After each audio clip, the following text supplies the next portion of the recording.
말씀 제목은 어린 아이와 젖먹이의 입으로. 어린 아이와 젖먹이의 입으로.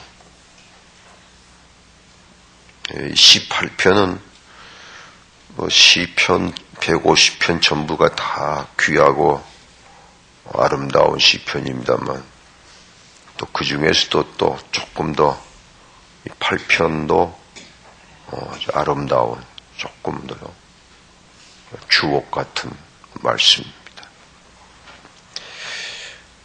특별히 시편 8편은 이 2절 때문에 유명해진 시편입니다. 하나님께서는 어떤 사람을 쓰시느냐 하는 겁니다. 누구를 통해서 일하시느냐. 이 큰 주제를 밝힌, 고백한 그런 큰 지식을 말하고 있습니다. 우리는 많은 경우 내가 좀 더 강해져야 되지 않느냐, 내가 좀 더 유능한 사람 돼야 되지 않느냐, 그렇죠, 좋죠. 될 수 있는 공부도 많이 하고요. 제가 딱 하나 아쉽다는 건, 제 평생 살아오면서 참 모든 게 모자람이 없는데 다 넘친데, 그래도 그 중에 한 가지 딱 아쉬운 게 좀 있다면 공부를 좀 더 했으면 하는 겁니다. 그러나 다 할 수는 없는 거죠. 이것도 넘치는 거니까.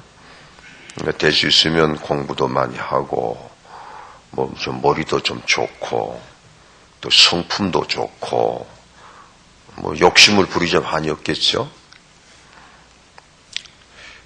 그리고 하나님께서는 그런 사람을 쓰시지 않겠느냐.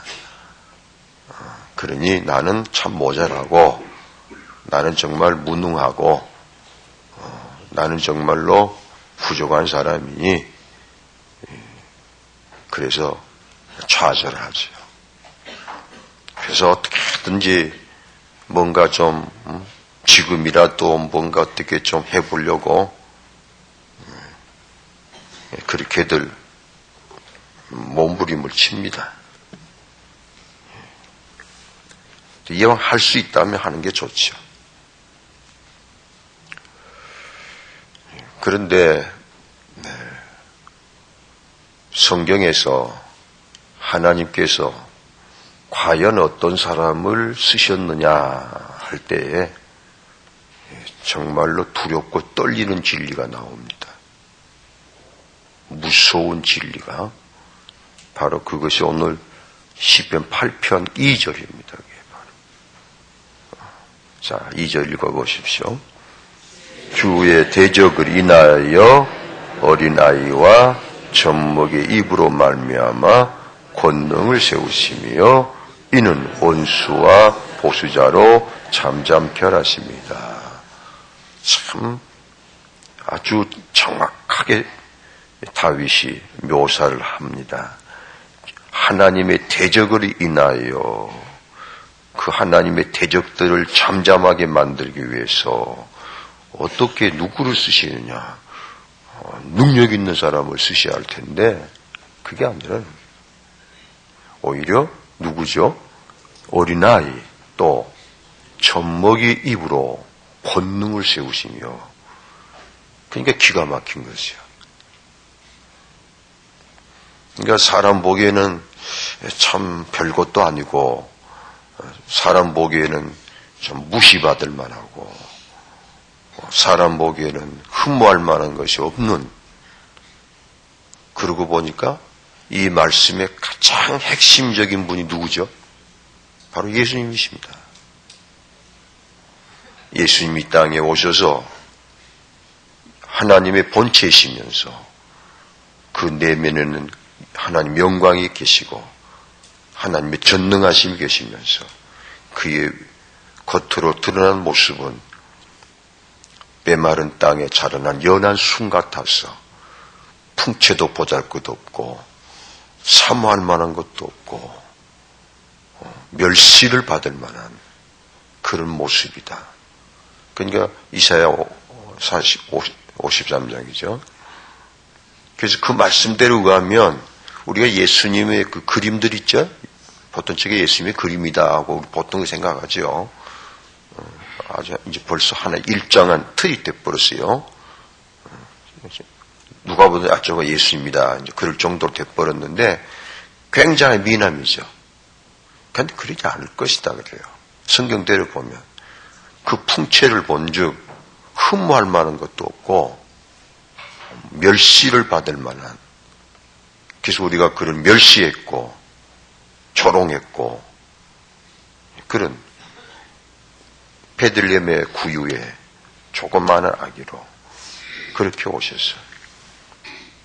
바로 하나님은 그런 멸시를 받을 사람들이 바라보지 않는 그런 예수 그리스도를 통해서 하나님의 큰 뜻이 아니고 하나님의 모든 뜻을 이루셨는데, 그와 똑같은 진리 안에서 하나님께서는 강한 자를 쓰시지 않고 약한 자를 쓰시고, 이게 중요합니다.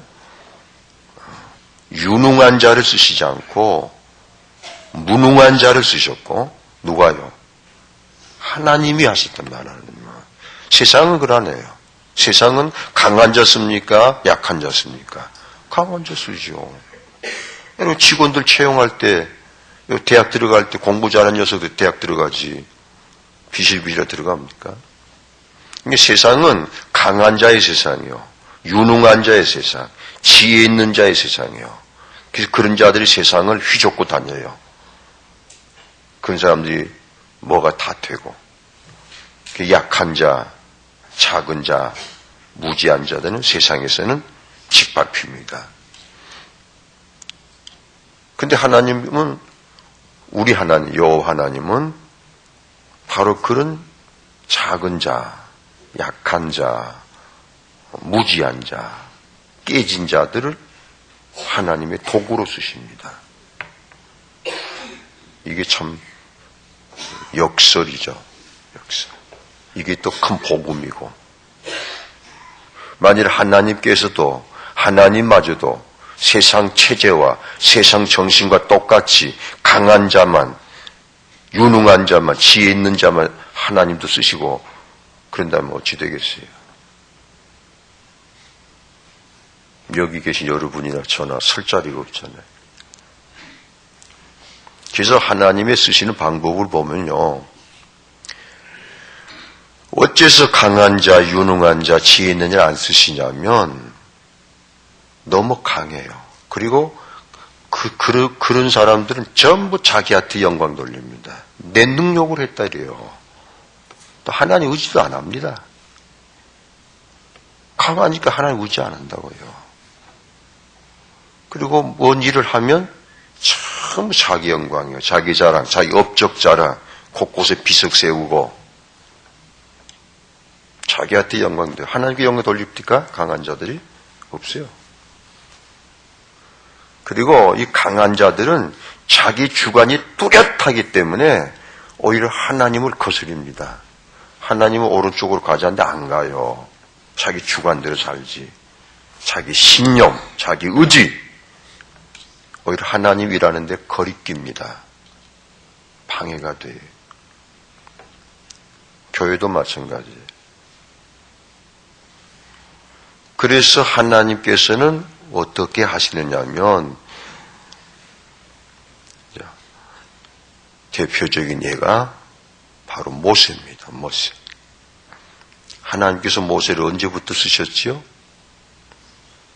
다 깨트리고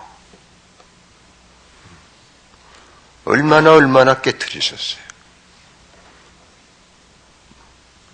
40년 동안 광야에다 집어넣어 놓고 바삭바삭 깨잖아요. 그러니까 하는 일마다 실패하게 만드셨다, 그 뜻입니다. 미디안이라고 하는 그 광야에서도 탈출 못하게 딱딱 막아버리고, 모세가 얼마나 탈출하고 싶었겠어요? 그 능력 있는 사람이, 꿈이 큰 사람이. 그런데 하나님 다 막아본 거예요. 이상하게 안 되는 거예요. 하는 일마다 그냥 깨지고 부셔지고 5만 가지가 다 깨지니 마침내 모세가 들어간 자리, 하나님께서 원하시는 형상이 되는데 어느 정도 됐다 하시고 하나님은 오시죠. 그리고 모세야 부르셨어요. 가거라. 이제 때가 됐다. 애굽에 가서 내 백성을 인도해 내라. 그리고 여기 와라. 모세가 뭐라고 합니까? 깨지기 전에야 어서 저를 불러주십시오. 저희는 비전이 있습니다. 열정이 있습니다. 하나님 제 열정을 받아주십시오. 뭐 이랬는데 그 거룩한 열정도 다 깨버린 거예요. 모세야 가라. 저 못 갑니다. 그때가 나이 80세입니다. 그러면서 자기를 뭐라고 하지요? 말할 줄도 모릅니다. 세상에 여러분 얼마나 깨지셨으면 그런 말을 합니까? 저는 말할 줄도 모릅니다. 다 말 잘한다고지. 저는 입이 뻣뻣합니다. 정말 말할 줄 모릅니다. 하나님 저 아무것도 못해요. 보낼 만한 자를 보내셔서 참 기막힌 이야기합니다. 그 말이 나오기까지가 굉장한 겁니다. 그 말을 누가 합니까? 그러니까 너를 보낸다. 다윗도 사무엘상 17장 33절에 다윗 너는 작은 아이다. 작은 아이다. 또 솔로몬도 그래요. 열왕기상 3장 7절 따라합니다. 종은 작은 아이라. 그런데 솔로몬 이 마음을 잃어버렸을 때 그때부터 타락합니다. 사울도 마찬가지예요. 당시 스스로 작게 여길 때에 하나님이 세우지 않았는데 그런데 왜 이제 와서는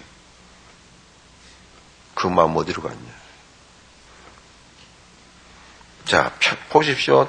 또 우리 예수님이 고르고 선택한 12제자, 가룟 유다는 빼고 12제자들이 끝까지 예수님이 겟세마네에 가실 때까지 최후 만찬 먹고 난 다음에도 그랬어요.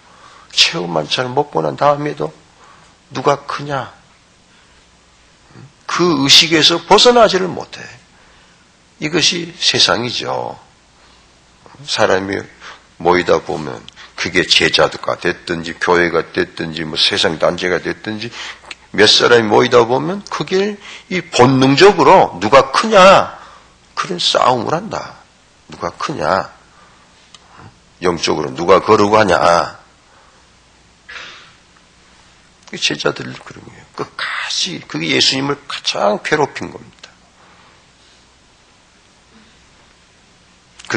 그래도 그 중에서 제일 선두자 누구죠? 수제자라고 하는 베드로. 그래서 예수님이 베드로를 집어내가지고 네가 오늘 새벽에 나를 3번 부인할 거다고 하신 겁니다. 그리고 부인하도록 만들었다. 완전히 깨뿐 거예요. 베드로.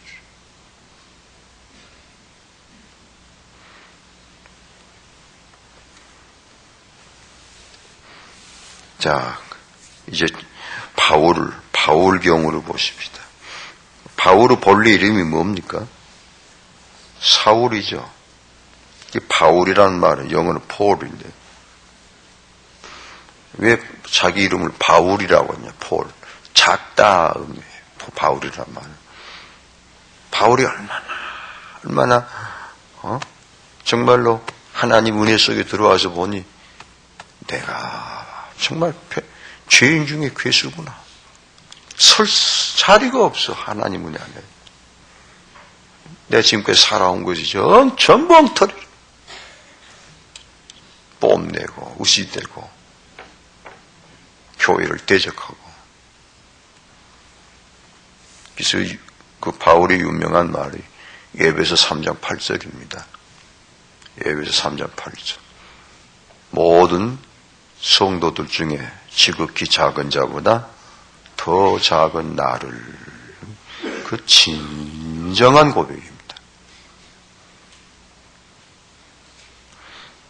진정하게 그리 생각하고 그런 마음을 갖고 살기까지가, 바울이 구원받고 담메성에서 회심한 다음에 바로 사도 된 거 아닙니다.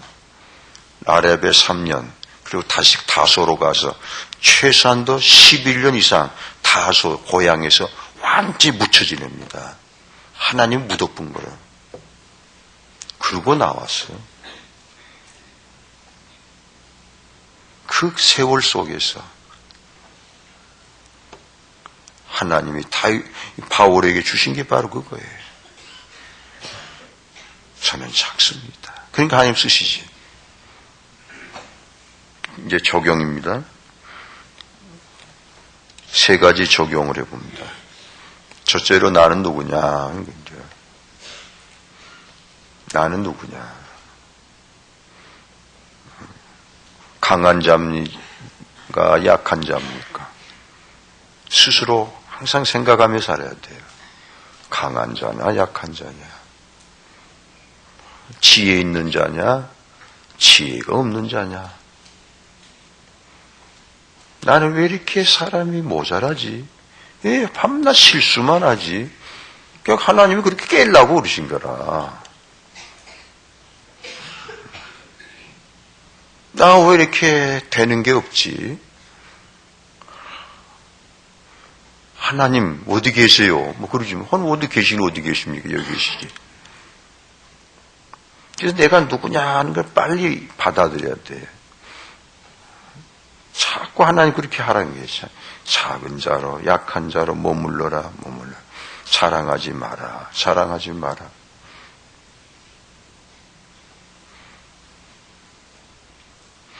그런데 끄떡 하면 거기서 튀쳐나갑니다. 그냥 어떻게 하면 크고 그냥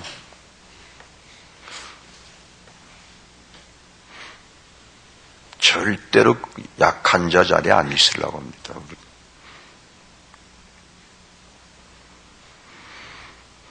하나님의 은혜 아니면 정말 소망 없어요, 우리들은.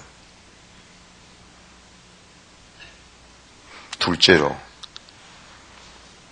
내가 정말 약한 자냐고 생각하느냐. 그게 생각만으로는 안 되죠. 실제로 그렇게 돼야 돼요. 이렇게 몸도 좀 아파봐야 되고, 뭐 하는 일도 좀 안 되어봐야 되고, 나의 한계를 몸으로 부딪혀서 느끼는 겁니다. 그렇게 정말로 나는 왜 연약감자입니다 한다면 두 번째 적용은 기도가 나와야 합니다. 기도가. 정말 하나님 바라봐야 돼요. 따라합시다. 내가 약할수록 그만큼 하나님을 앙망한다. 그래서 하나님 함께 하십니다. 강한 자들은 다대체 하나님 앙망하지 않아요.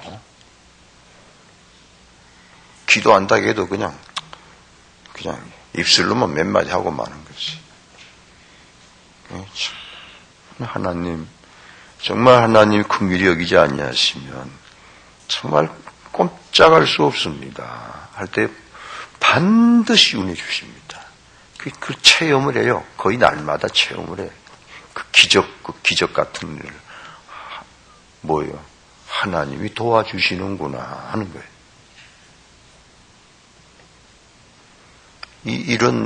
이런 이야기, 이런 고백이 교회 안에서만 하는 고백입니까?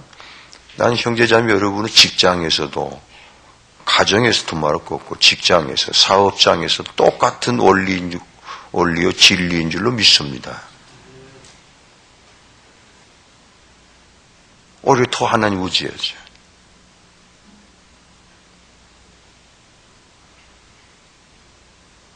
그런 데서 정말 살아계신 하나님을 체험해야 되잖아요. 세상 일이라고, 세상 일은 뭐 세상 일입니까? 다 우리가 하는 일인데.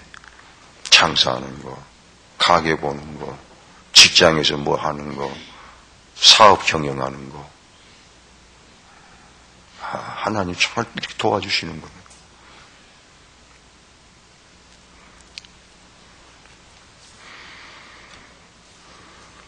오늘도 하나님의 긍휼하심에 함께 하시는 좋은 하루 될 줄로 믿습니다. 444장